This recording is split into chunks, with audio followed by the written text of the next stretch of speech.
My stepkids vandalized my home office, so I canceled their Disney trip and used the money to hire their idol to teach them a lesson they'll never forget. The sentence formed in my mind as I stood frozen in the doorway of what had been my personal sanctuary, my writing haven, now transformed into a war zone of unimaginable destruction.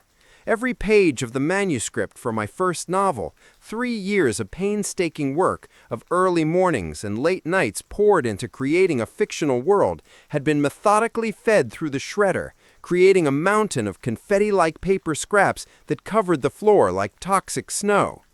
My laptop, a gift from my husband celebrating my book deal, had been ripped from its docking station and smashed against the wall, its screen a spiderweb of cracks, with internal components spilling out like electronic entrails. The pièce de résistance, the declaration of war that left no doubt about the perpetrators' identities, was spray-painted in angry, dripping cerulean blue letters across the accent wall. "Go home, poser mom." The air reeked of aerosol paint and the sweet, acrid scent of spilled perfume. My favorite bottle, now shattered against my bookshelf, its contents soaking into the shredded remains of my dreams. My stepchildren, Qley and Liam, had never fully accepted me after their mother's tragic passing 4 years ago in a car accident, a loss that had left them with a bottomless well of anger they seemed determined to direct solely at me. Their father, my husband, Mark, was a kind but perpetually guilt-ridden man who worked lone hours as a financial consultant, often leaving me to manage a household that felt like a Cold War with 2 teenage insurgents. I had tried everything: therapy, family outings, giving them space, lavish gifts, strict boundaries, but every attempted connection was met with scorn, every rule was challenged, and every kindness was viewed with suspicious contempt. They saw me as an interloper, a cheap replacement trying to erase their mother's memory, and this latest, most violent act felt like the nuclear option, a definitive statement that I was, and would never be, welcome in the home I helped maintain. Standing amidst the ruins of my work, I felt the familiar hot sting of tears, but this time they were quickly burned away by a white-hot fury that was entirely new.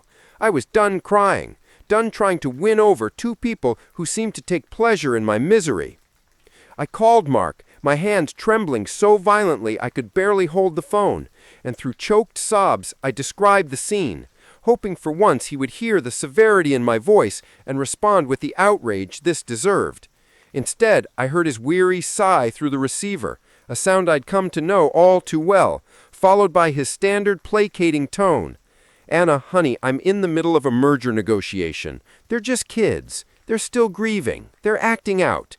Can you just clean it up? We'll talk about appropriate consequences when I get home on Friday," he said, his voice distant, already mentally back in his boardroom.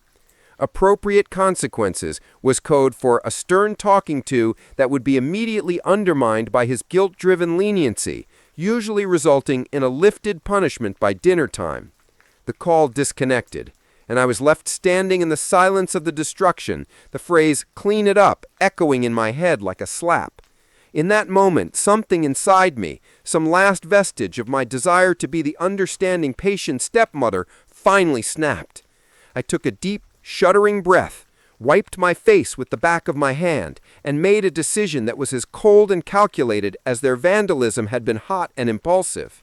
I walked to the kitchen, poured myself a glass of water with steady hands, and logged into our shared family vacation account on my tablet. There it was, the magical month at Disney World package, a non-refundable, premium-tier trip costing over $15,000, the one thing the kids had been obsessively counting down to for the past 6 months. They talked about it constantly, their only conversations with me consisting of demands for specific spending money and ride fast passes, their excitement the sole crack in their usual armor of disdain.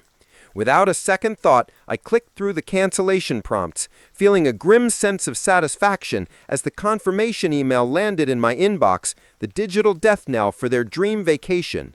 The money, the email stated, would be recredited to our original payment method within 3 to 5 business days. But I wasn't done. The money wasn't going back into the general account for Mark to inevitably use to placate them with some other gift. This money had a new, specific purpose. For weeks, the only thing I'd heard them talk about with genuine enthusiasm, the only person they seemed to respect, was Jamal Carter, the brutally honest, tough-as-nails host of their favorite reality survival show, Wilderness Wildcard. They idolized his no-nonsense philosophy, his mantra of action, not excuses, and his ability to thrive in any adverse condition. Using my industry contacts from my former PR job, I tracked down his agency's number and pitched the most unconventional gig of his career.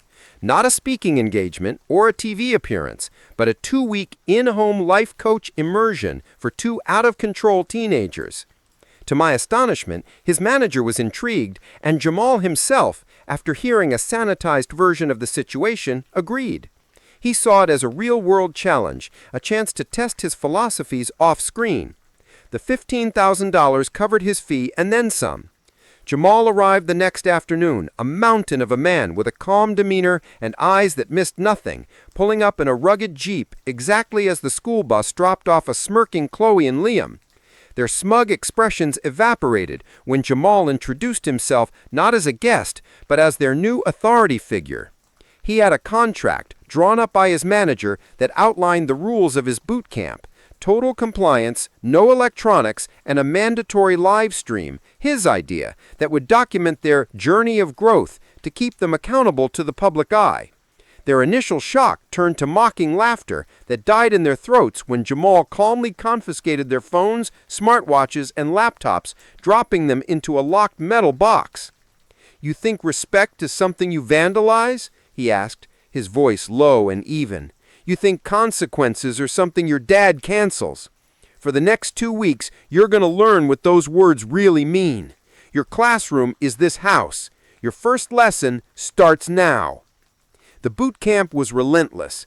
5 a.m. wake-up calls were followed by intense physical training in the backyard. Then came the real work, painstakingly repairing the damage they had done. They learned to drywall, mud, and sand to fix the hole they kicked in the wall, to carefully piece together shredded manuscript pages with tape under a bright light, and to meticulously clean the spray paint from the wall under Jamal's unblinking eye. He lectured them constantly on accountability, on the value of hard work, on facing the direct consequences of their actions without excuses or intermediaries. The live stream, which Jamal hosted on his personal channel, was humiliating for them at first. Their friends tuned in to watch the formerly cool, rebellious siblings sanding drywall and taking lectures on respect. But Jamal never mocked them. He was firm but fair, praising their small successes and highlighting their growing competence.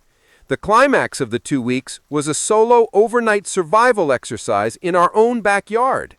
Jamal provided them with minimal gear, a tarp, a single pot, and a flint striker, and tasked them with building a shelter, building a safe fire, and preparing a meal from ration packs. They were forced to rely on each other, truly rely on one another for the first time in years. It was cold, difficult, and frustrating. I watched from the kitchen window as they argued, then finally collaborated, as Liam figured out the fire and Qley constructed a surprisingly sturdy lean-to. Something shifted that night under the stars, in the shared struggle against a common challenge that wasn't manufactured by their own anger. The next morning, during the final debriefing, Jamal was blunt. He held up his phone, showing them the confirmation of the canceled Disney trip. He explained in graphic detail how their actions had directly led to the loss of the thing they wanted most, and how the money had been used to fix what they broke and to pay for his services. Their faces fell, the reality of the consequence finally, fully landing. But then Jamal delivered the twist. Their live stream had gone viral. A producer from Wilderness Wildcard had seen it and was impressed with their grit and the genuine transformation they had displayed under pressure. They were offering Qley and Liam a spot on a special teen edition of the show, a coveted opportunity they had always dreamed of. But the offer came with a condition from Jamal himself. They could only accept if they continued to demonstrate real, sustained change and genuine respect at home. The dream was dangled in front of them not by a parent trying to bribe them, but by their idol, and it was conditional on them becoming better people. The change wasn't instantaneous or magical, but it was real. The constant hostility evaporated, replaced by a cautious, bewildered respect. They started doing chores without being asked. They began to eat meals at the same table, engaging in stilted but genuine conversation. They even apologized, not a perfunctory sorry, but a halting, difficult acknowledgement of the pain they had caused and a recognition of my persistent efforts to be there for them. Mark returned home to a different house, his jaw dropping at the repaired office, the calm atmosphere, and the two christened, chastened children who actually looked him in the eye when they spoke. When he tried to revert to his old guilty habits, they were the ones who stopped him, citing Jamal's rules.